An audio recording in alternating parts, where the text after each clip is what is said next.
Segundo programa del capítulo y del ciclo Hablemos Hoy.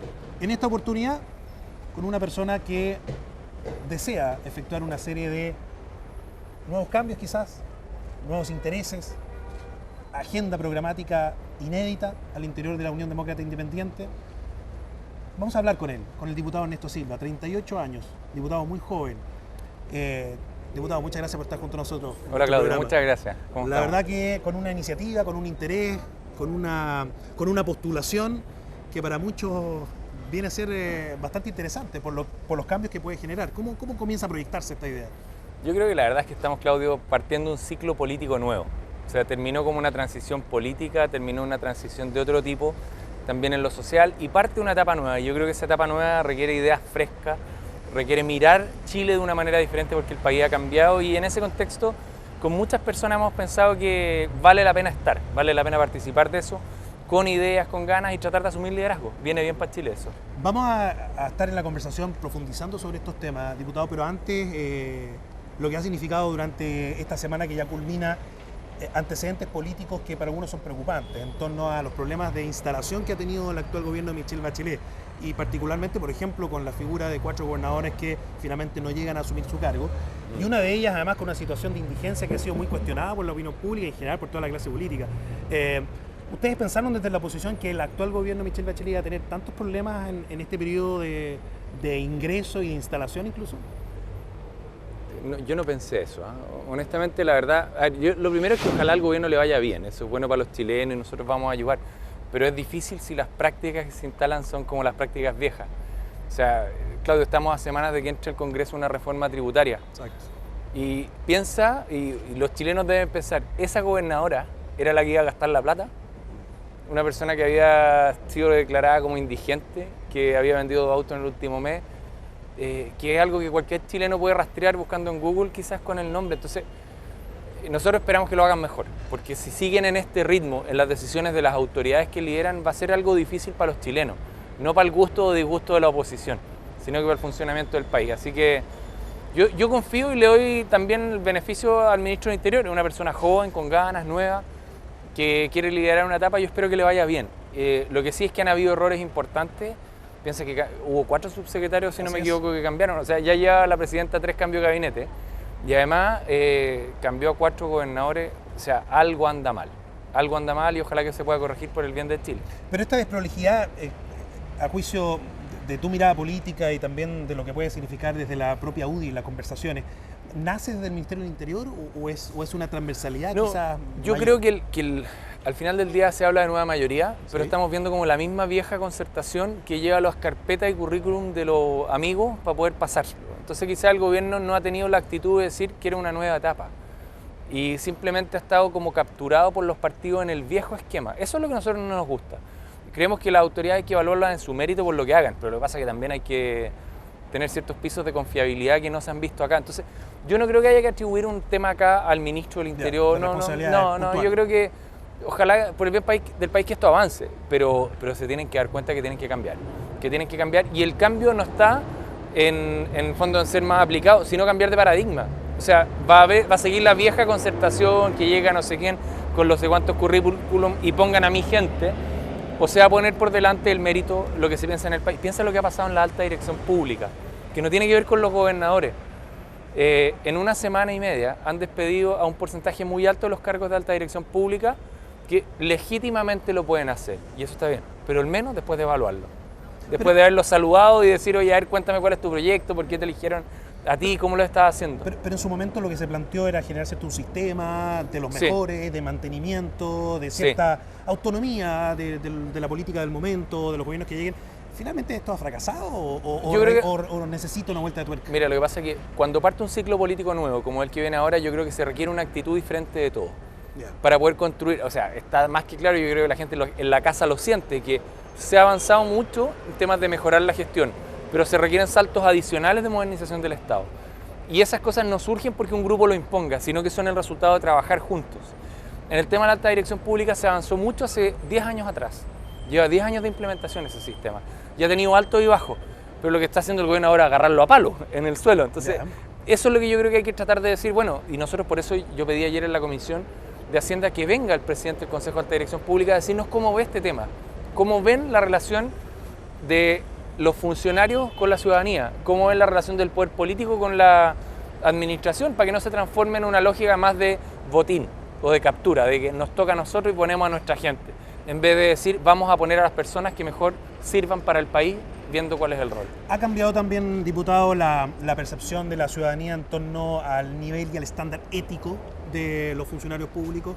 También ha habido mucho no solo de los funcionarios públicos, yo creo que en general, la sociedad, ¿no? yo creo que ha tenido una cosa súper positiva, que ha sido que cambió la lógica de la transparencia totalmente. Eso acuérdense que lo impulsó en parte Hernán Larraín, cuando estaba en el Senado muy activo en esos temas, y cuando se produce la crisis del año 2006-2007, en que la presidenta Bachelet presenta un proyecto en estos temas y se discute la institucionalidad de la transparencia, se dan nuevos pasos y eso es muy bueno. Piensa que ahora se aprobó la ley del lobby en el gobierno del presidente Piñera. Ha sido positivo. Lo que yo veo con preocupación es que la transparencia es un valor, pero no puede generar desconfianza. Si todo lo que hay rondando es desconfianza en lo privado, en lo público, en los ciudadanos, en la autoridad, creo que se produce un daño a nuestras instituciones y eso tenemos que cuidarlo. Y por eso es que la manera que actúen los liderazgos no tiene que ser de puro conflicto, por eso creo que viene una nueva etapa. Tiene que ser de liderazgos con identidad, pero que quieran construir. ¿Y cómo Ernesto Silva ha visto la llegada de estos nuevos diputados? Usted siendo muy joven, le tocó ya en un periodo anterior, ya lleva un periodo, ¿cierto? exactamente. Donde también, bueno, se somete, me imagino, a un nuevo rito, a nuevas institucionalidades. ¿Cómo ve la llegada de esta bancada estudiantil o en general de edades muy jóvenes? ¿Eso viene a nutrir o también se requiere de una cuota de asimilar, de ir ganando experiencia? Mira, la Cámara de Diputados se renovó en 41 diputados a los 120 y siempre se renueva un tercio. Un tercio. Eso es lo que normalmente sucede y es sano para la política que haya renovación y al mismo tiempo que haya personas que tienen experiencia. Esa integración creo que es fundamental. Yo le deseo mucho éxito a los diputados nuevos, a los jóvenes y a los no tan jóvenes. Creo que aportan temas diferentes. Y la pregunta, Claudio, que va a venir, yo creo, es cuán dispuestos están a ser partes de un proceso de toma de decisiones que nos involucra a todos. O si tienen ganas de tirar el mantel. Ya. Porque eso son tentaciones concretas. Siempre son tentaciones concretas, pero al final yo creo que siempre hay que pensar que los partidos políticos, los actores políticos, podemos tener distintas ideas sobre cómo Chile mejora, pero a todos nos preocupa que le vaya bien al país. Y creo que si tenemos una actitud y una disposición de pensar en grande y no en chico, es un piso necesario para poder ir avanzando. ¿Y cómo se puede hacer eso desde la oposición ahora que está mucho más mermada en comparación a lo que fue el anterior periodo, frente a una nueva mayoría que la verdad que han marcado el inicio, el terreno desde lo político? Empezó a pasar máquinas. Claro, unos dicen máquinas, aplanadoras, otros dicen mayoría, claro, otros dicen que forma parte natural de lo que es el juego del equilibrio político, pero ¿cómo se sobrevive? ¿Cómo eso se coordina pensando en los próximos años? Mira, yo creo que lo primero es tener una mirada sobre Chile, compartida. Mi mirada, y la que planteo, es nuestro país ha mejorado mucho y tiene mucho más por mejorar, pero no tiene que desconocer todo lo que hizo.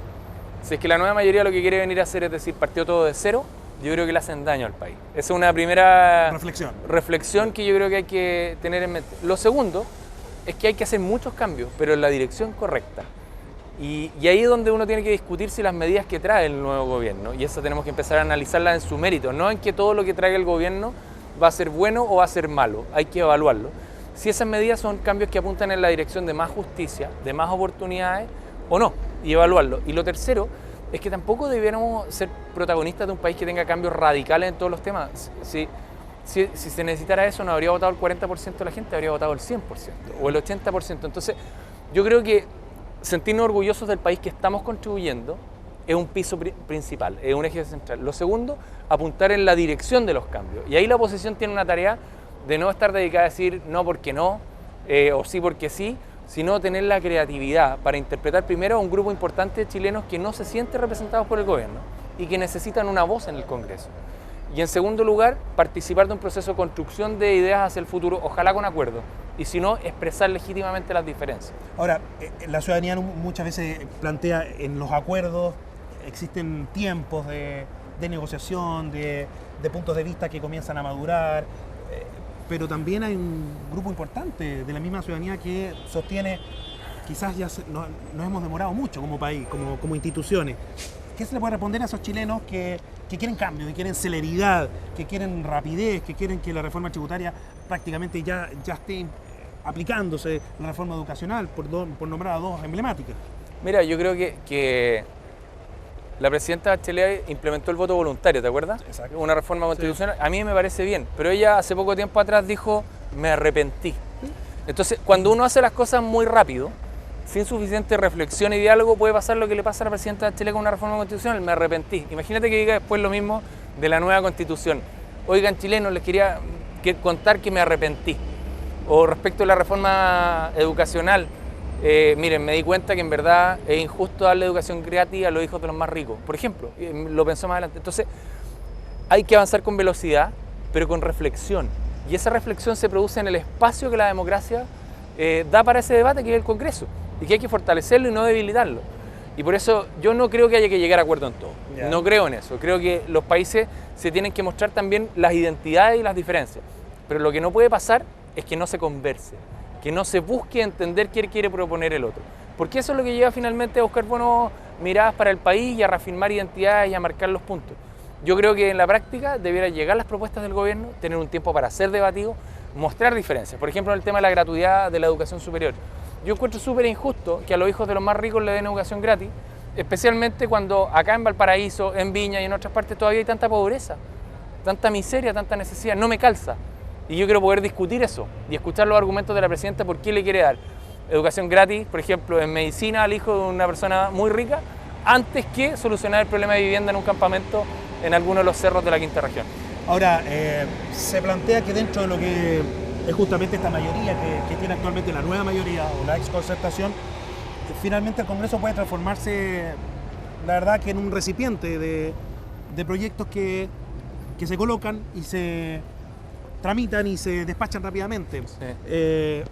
¿Existe también cierto peligro que el Parlamento desvirtúe su natural condición o aquello no está dentro del análisis? No lo sé, hay que ver cómo se van dando los procesos. Yo no creo en blanco o negro, si hacen A, todo se echa a perder, si hacen B, todo mejora.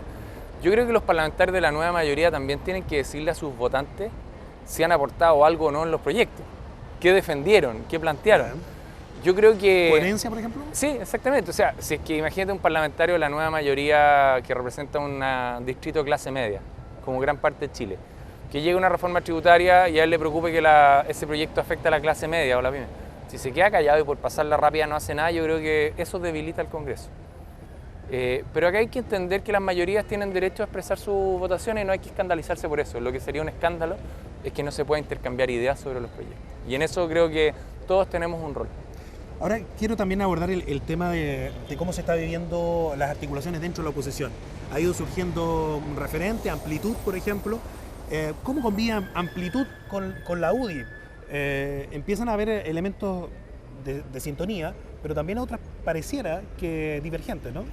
Sí, yo creo que esa está la riqueza de un sector. Nosotros, yo creo que la derecha lo que tiene que hacer es abrir las puertas para que puedan haber muchos grupos que compartan ciertos valores fundamentales. ¿Qué valores? El valor de la libertad, el valor de respetar derechos y deberes de las personas, el valor de tener la capacidad de emprender, de que los papás puedan elegir por la educación de su hijo y también la atención de salud, el derecho a vivir en un lugar seguro. Son valores que compartimos ampliamente y el camino para abordarlo lo compartimos con Renovación Nacional, con Amplitud, con Evópolis.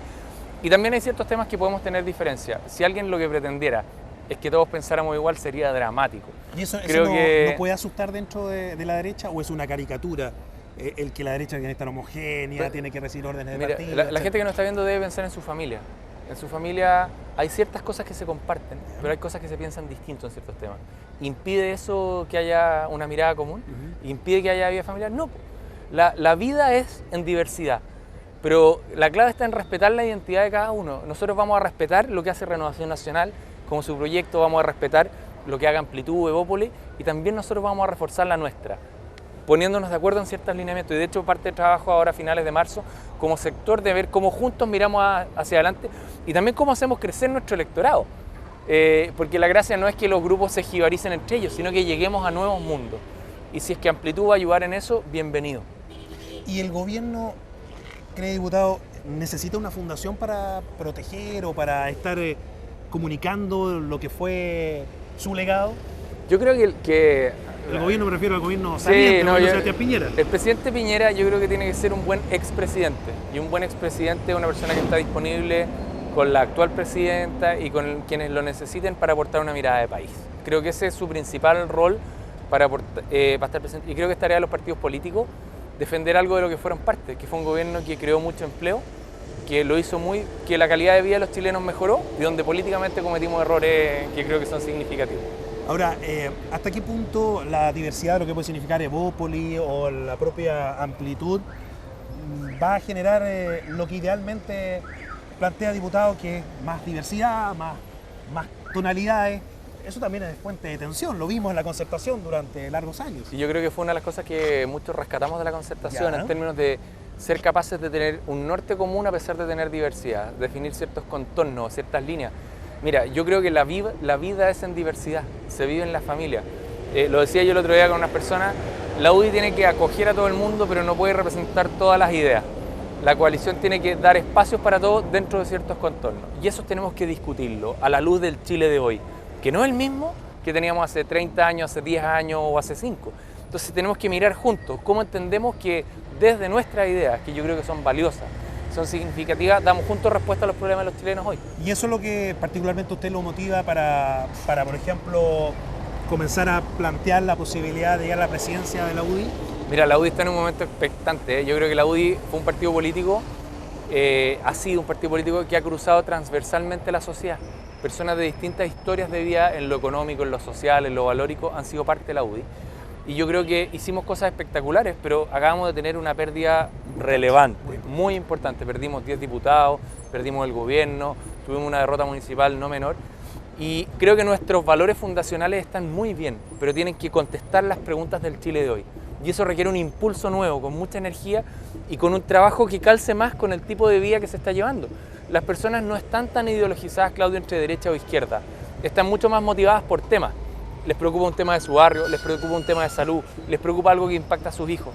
La UDI tiene que volver a retomar esa sintonía con la gente. Cuando la ha tenido con mucha fuerza, ha logrado éxitos muy significativos, como lo hizo con el liderazgo de Joaquín Lavín en el plano municipal, que casi hace que ganemos una elección presidencial, o el impulso que dio Pablo Longueira finalmente para que con Sebastián Piñera llegáramos al gobierno. Y eso implica, por ejemplo, que el presidente de la UDI está aquí, estamos en la calle, estamos afuera del Congreso, pero mirando a la gente, etcétera. Eso hace falta no solo en la UDI, en general, en todos los partidos políticos. Yo creo que aquí, en un nuevo ciclo, todos los partidos políticos deberían hacer el ejercicio, en vez de mirarse el ombligo, abrir las puertas y ver qué trae cómo va a encontrarse cara a cara con la ciudadanía para representar de mejor forma los temas, desde una identidad.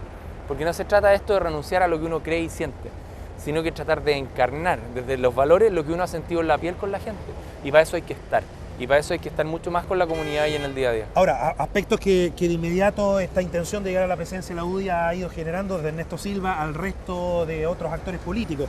Esta idea de, por ejemplo, volver a revisar los planteamientos de la UDI. Ahí está quizás la identidad. ¿Tú sabes que ¿Eso no es mover un poco la estantería? ¿Desordenar? Mira, siempre. A ver, para ser real, el cambio tiene que ser total. O sea, tiene que haber un cambio, si no, no es creíble. O sea, sí, es verdad. Si uno le dice a la gente, oye, mira, nos vamos a juntar a cambiar algo para no cambiar nada, si parte de los temas es la credibilidad. Ahora, en un grupo humano y en un partido político, en una sociedad que cambia todos los días, Claudio, está cambiando rápidamente, está evolucionando, hay ciertas cosas que tienen que ser permanentes, que son ciertos principios. Pero lo que sucede es que hoy día la UDI tiene un documento que son 23 puntos, el que quiera mirarlo lo puede mirar, que analizaban desde una mirada la realidad de un Chile de un momento, que era un momento, época del gobierno militar, época de Guerra Fría, antes de que cayera el muro de Berlín, y por lo tanto esa respuesta que dio la UDI creo que fue muy potente para ese momento, pero no responde a las necesidades de Chile hoy. Entonces, lo que yo he planteado es que juntos nos sentemos a revisar cómo desde nuestra identidad y valores contestamos al Chile de hoy. Ese es el desafío. ¿Y eso, por ejemplo, implica revisitar la figura de Augusto Pinochet, por ejemplo? Yo creo que a ver, en la UDI yo no conozco dos opiniones sobre lo importante y necesario que fue el golpe militar, pronunciamiento, como quiera llamarse, el 11 de septiembre del 73. No veo dos opiniones sobre eso. Ya. Y sobre el tema de derechos humanos, la UDI ya hizo un planteamiento muy significativo hace 10 años atrás con un documento La Paz Ahora. Yo creo que hay que hacer una revisión profunda que permita mirar adelante, pero lo que estoy convencido es que los partidos, para renovarse, no tienen que reescribir su historia y su pasado, tienen que construir y redactar el futuro. Para el pasado vamos a tener una cantidad de analistas, historiadores, los políticos lo que tenemos que hacer es ponernos al frente y mirar para adelante. Y ha faltado quizás por parte de la UDI, quizás a transmitir más claramente este aspecto que usted plantea, diputado, ya que en su momento se efectuó a propósito de los derechos humanos, porque finalmente si uno revisa también lo que significa Amplitud o el propio Evópolis, ahí ve diferencias aparentes, por lo menos las que está percibiendo la ciudadanía en torno a un partido como la UDI sobre los derechos humanos. O sea, falta mira, quizás Claudio, comunicar yo eso. nací el año 75. Yo quiero construir un Chile que mire para adelante. Creo que con toda libertad podemos reconocer las cosas buenas que hubo en el gobierno militar y las cosas muy malas. Pero miremos para adelante. Tengamos libertad para hacerlo y construir juntos. Y en la UDI hemos tenido un partido que niega su historia. Su origen, mejor que no sea partido político, pero un partido que no es capaz de mirar para adelante y construir una visión de futuro, creo que lo hace aún peor. Y en ese desafío estamos. Porque lo que planteo es, en definitiva, por ejemplo, lo que sucedió con la propia candidata Evelyn Matei, de su sector, que en medio de lo que significó también la decisión del gobierno de traslado de violadores de los derechos humanos de una cárcel a otra, por todos conocidos, para muchos eso termina siendo el mayor lastre para Evelyn Matei al momento de desplegar una campaña política que quizás nunca tuvo la sensibilidad fina de llegar al otro, por estas barreras. Yo creo que lo que nosotros tenemos que hacer es tomar identidad y mirar para adelante. Y eso incluye revisar todos los aspectos, ¿no? Pero no podamos reescribir ni intentar borrar una historia de la que es parte lo que ha hecho la UDI. Creo que eso es lo que hay que hacer. Hoy día Patricio Melero decía lo que hay que hacer es omitir ciertas partes de los textos. Mira, preguntémonos, y eso lo tiene que hacer la UDI en un proceso, ¿cómo contestamos desde nuestra historia, desde nuestra identidad, desde nuestros valores, las preguntas que tienen los chilenos hoy para mirar para adelante? Ese siento que es el desafío principal. En lo demás suelen haber trampas en las que la gente se queda para no poder mirar para adelante. ¿Y cuáles son los temas que Ernesto Silva, de llegar a la presidencia de la UDI, van a ser fundamentales, van a ser claves, que van a tener un sentido justamente con lo que es la vida cotidiana de la persona de a pie, del ciudadano? Mira, nosotros yo creo que tenemos que reconocer primero que el país ha avanzado desde nuestras ideas, desde las ideas de la libertad, de la focalización de la ayuda social, desde el promover el emprendimiento y de tener reglas claras. Ha sido ese el camino que ha permitido ir avanzando. Creo que tenemos que creer con fuerza eso. Y tenemos que construir más nuestra mirada, no desde los grandes títulos, sino desde las necesidades de las personas. Eso es lo primero. Y para que eso suceda, tenemos que estar más horas con las personas, más dedicados. Entonces, yo lo que veo es que la UDI tiene que volcar mucho más su trabajo hacia el terreno. Primera cosa. Mucho más fortalecer sus estructuras. En tercer lugar, lo que tiene que hacer también es cambiar las formas de participación. Estuvimos estructurados en una lógica más general, de lineamientos que se daban. Ahora yo creo que las bases tienen que tener un rol de músculo mucho más fuerte, no solo en la activación, sino también en la generación de los temas. ¿Votar, por ejemplo, el día de mañana para el presidente de la UDI? Yo creo que sí, yo creo que ese es un proceso... A ver, yo sueño con mucho más participación en la UDI de la que hay hoy día. Creo que eso es algo en lo que hay que trabajar. Y si llegáramos a un militante un voto o a otro mecanismo de ampliar participación me parece muy bien. Pero Claudio, no es lo único que importa el voto, porque las decisiones que toman los partidos políticos están en el tema de seleccionar candidatos, definir posiciones, definir cómo abordamos la mirada sobre los temas. En eso quieren más participación los militantes. En eso quieren ser considerados en esas decisiones, no solamente en el tema del voto, que es uno de ellos. ¿Y cómo asume un parlamentario joven que quiere realizar estos cambios, el también tener tras de sí, aparentemente eso nos puede, la verdad, desmitificar o no, usted diputado, el apoyo de los coroneles, de los Jovino Novoa, etcétera? ¿Cómo desde esa herencia generar esos cambios con una carga quizás tan fuerte? Mira, ellos tienen que ir manifestando su opinión. ¿Ya? Y yo converso con todos para escuchar, pero siempre han tenido algo. La UDI le ha ido bien cuando ha sido audaz, cuando se ha atrevido a sorprender. Y yo me imagino que los fundadores de la UDI tienen un sueño, que es que la UDI se pueda proyectar a 20 o 30 años. Y eso necesariamente requiere estar revisando la idea y que asuman nuevos liderazgos, dando espacio a todo. Así que yo veo con mucho entusiasmo ese proceso que no es de la noche a la mañana. Se tiene que ir construyendo.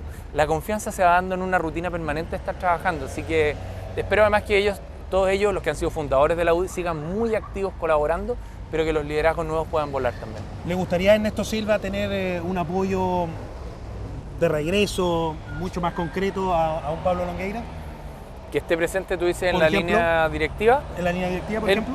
Yo creo que él ha definido que quiere estar en otra etapa y quiere ayudar desde con una mirada más de distancia, de proyecto político. No me lo imagino en la directiva. Creo que también se requiere construir un proyecto nuevo y la manera de aportar de personas como él tiene que ser con una mirada más de distancia que de la coyuntura.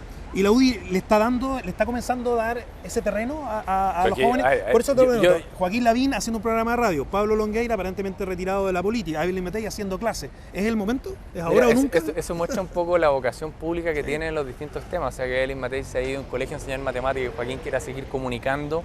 Su idea es la muestra del sentido profundo, pero la UDI no es que ahora esté abriendo las puertas a los jóvenes, las ha abierto siempre. Piensa que el año 2009, cuando yo fui candidato a diputado, fuimos 15 candidatos de menos de 35 años. Hoy día, diputados nuevos, de jóvenes y no jóvenes, se han incorporado muchos en la UDI. Y entre los más jóvenes, mira a Renzo Trizotti en Iquique, a Jaime Belolio en Santiago, a Felipe de Misí en el sur, solo por mencionar a algunos. La renovación ha sido una constante. Pero lo que es necesario ahora no solo es eso, sino una renovación del proyecto político y la forma de encararlo hacia el futuro. Y eso yo creo que es lo más desafiante que tenemos por delante. Hay quienes dicen que estos 4 años, diputados, pueden ser esenciales para lo que es una transformación profunda del modelo. Pero también sostenemos sus palabras que hay una defensa de lo que ha significado este modelo. Cuando el modelo se pone en tensión, cuando conocemos también cifras como las entregadas durante esta semana por la OCDE en torno a la desigualdad,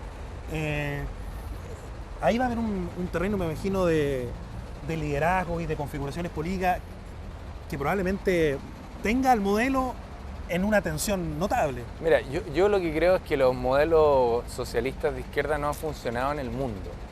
Y en esto no hay blancos o negros. Yeah. Pero creo que la estrategia de desarrollo o el modelo de desarrollo que ha implementado Chile es el que más ayuda a que las personas vivan mejor. De hecho, en el tema de la OECD critica nuestro nivel de desigualdad, pero felicita la disminución. Claro. El haber disminuido la brecha. En superación de la pobreza, ha sido estos 20 o 30 años los que han permitido que se disminuya de 45 a 13 o 14%. En temas de creación de empleo y de inclusión en la sociedad han sido estos los temas que permiten. Entonces, yo creo que en una mirada desapasionada, con más perspectiva, aquí no hay que ser radicales de un modelo a favor o en contra, pero sí entender de una mirada global que esta estrategia que hemos tomado, que implica generar más trabajo, poner foco en que la economía crezca y focalizar los recursos públicos en quienes más lo necesitan y ir haciendo una expansión de eso, han sido un buen camino. Y yo creo que entendiendo que Chile ha cambiado ya no un mundo de pobreza, sino una clase media mucho más vigorosa, con otras necesidades, con una juventud que hoy día tiene más educación que sus padres. Eso es un fenómeno nuevo en Chile, con un cambio además donde el conocimiento se duplica en 5 años, como nunca había pasado en la historia. Lo que tenemos que hacer es entender cómo esta estrategia se adecua a la realidad que estamos viviendo hoy día. Más que cambiarla o eliminarla, perfeccionarla. ¿Dónde no transan para lo que son los planteamientos que ustedes defienden en torno a lo que va a ser la reforma tributaria?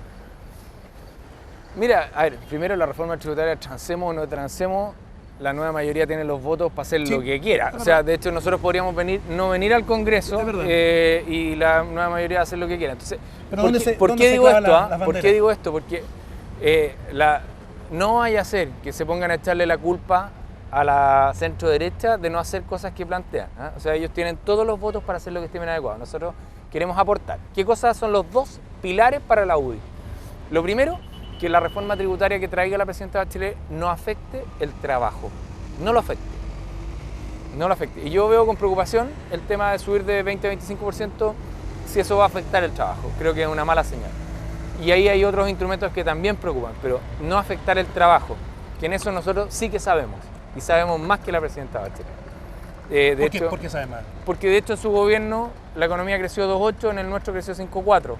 Porque en su gobierno no hubo creación neta de empleo, en el nuestro en 990.000. Entonces, sabemos de eso. ¿Y qué le responden a los que dicen, bueno, pero la economía ya empezó a caer con el último tramo? Ojalá que no lo echen a perder más con una reforma tributaria muy negativa. O sea, si hay desaceleración, normalmente los países lo que hacen es lo contrario.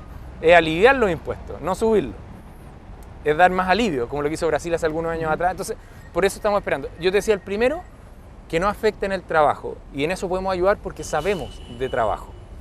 Y el segundo es que la plata pública se gaste bien, y como pueden haber más recursos, hay que ser muy cuidadosos en eso, y ahí es donde yo vuelvo al tema de los nombramientos. Si es que la presidenta y el gobierno nos está diciendo que a esas autoridades, ese va a ser el estándar de nombramiento de autoridades, que van a estar a cargo de los recursos públicos, tenemos una preocupación.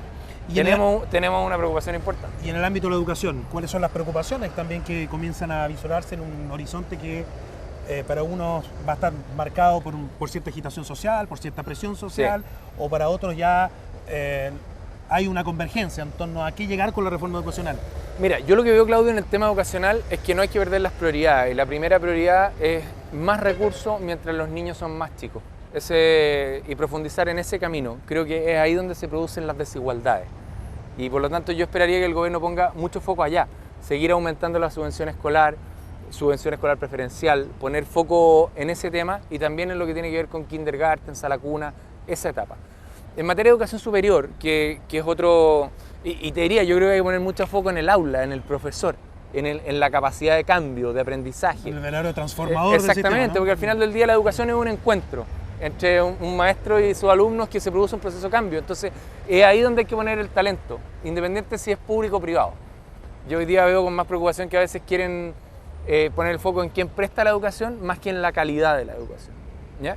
Y en lo que tiene que ver con educación superior, yo lo que esperaría es que al menos si se va a avanzar en gratuidad, la gratuidad sea focalizada primero en las personas que estudian en centros de formación técnica y en institutos profesionales que son de menos recursos.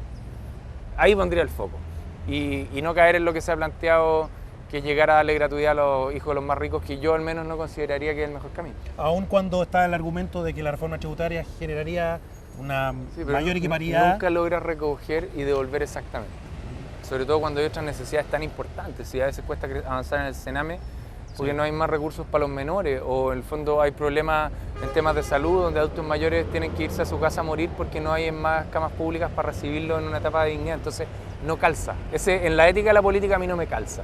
Y eso creo que es un debate que tenemos que tener acá en el Congreso. Además, sobre todo, yo soy de la idea que ningún joven se tiene que quedar sin estudiar y que tiene que poder asumir una carga razonable que la pueda abordar. Es justo, eso es lo justo. Y creo que la rebaja que se hizo del crédito con aval del Estado al 2% en el gobierno del presidente Piñera se dio un paso notable. Y cuando se hace además que el pago sea contingente a estar trabajando y no más de un 10% del ingreso, siento que ya se dio una gran parte de la solución al tema del financiamiento de los estudiantes. Ahora, dentro de lo que van a ser las próximas semanas, porque ya los plazos para la renovación dentro de lo que es la directiva, la presidencia, la UDI, se vienen muy rápido. ¿Cuál es el trazado que está teniendo Ernesto Silva? Me imagino pero también para generar convencimiento dentro de la propia UDI. Si es que en la UDI lo que se enfrenta a esto es como una elección nomás y no nos sentamos a empaparnos de lo que necesita Chile y lo que podemos ofrecer, va a ser un desastre. Porque se va a producir una elección. Y aquí lo que hay que hacer es primero dedicarnos con todo y de corazón a entender con nuestra gente, con nuestras bases, las preocupaciones que sentimos por Chile. Y eso se va a traducir en elaborar un proyecto político que nos permita decir, desde acá se planta la UDI a mirar hacia el futuro. Eso es la primera tarea. Y para eso tenemos ahora, el 11 y 12 de abril, un consejo programático primero, donde vamos a discutir. Vamos a discutir la posición en el tema constitucional, en el tema tributario, en el tema educacional, para ofrecer respuesta a los planteamientos del gobierno, desde nuestra mirada. Y también nos vamos a dedicar a mirarnos como UDI, nuestro estilo, nuestros ejes y poder trabajarlo. Una vez que hayamos hecho eso y ojalá generado un buen debate de acuerdo, va a venir el Consejo General de mayo, donde vamos a elegir nuestra directiva. Yo a lo que estoy dedicado ahora es a visitar, escuchar a mucha gente, entender sus preocupaciones, tratar de recogerlas para poder asumirlas en un proyecto político, y la verdad ha sido espectacular. Creo que hay mucha energía y la UDI tiene mucho que ofrecer. ¿Con quién le gustaría estar Ernesto Silva en ese desafío que significa la presidencia de la UDI? Mira, sobran personas. Y yo creo que los equipos... Es una respuesta de candidato. Sí, pues está bien, pero si soy candidato, no, tengo exacto. Pero sí, ahí, mira, en la derecha y dos cosas que creo que son importantes. La primero es que nosotros tenemos que no ser una directiva tan parlamentaria. Ya. Tenemos que incorporar a más personas que puedan dedicarse más tiempo completo al trabajo interno, a la consideración. Eso es una primera cosa. Y lo segundo, creo que los municipios tienen que tener un rol más activo también en la interna de la UDI, porque son ellos los que están más cerca de las personas en el día a día, especialmente los alcaldes y los concejales. Ahí van algunas de las luces donde podemos mirar los temas. Y de los nombres. Pero tenéis que dejar mantener un poquito de secreto, no, obviamente. Un poquito de misterio. Pero la UDI quiere representar a esas personas, pero también a las que guardan silencio, a los que a los que quieren un país ordenado, a los que sienten que sus institutos las deben recoger las autoridades,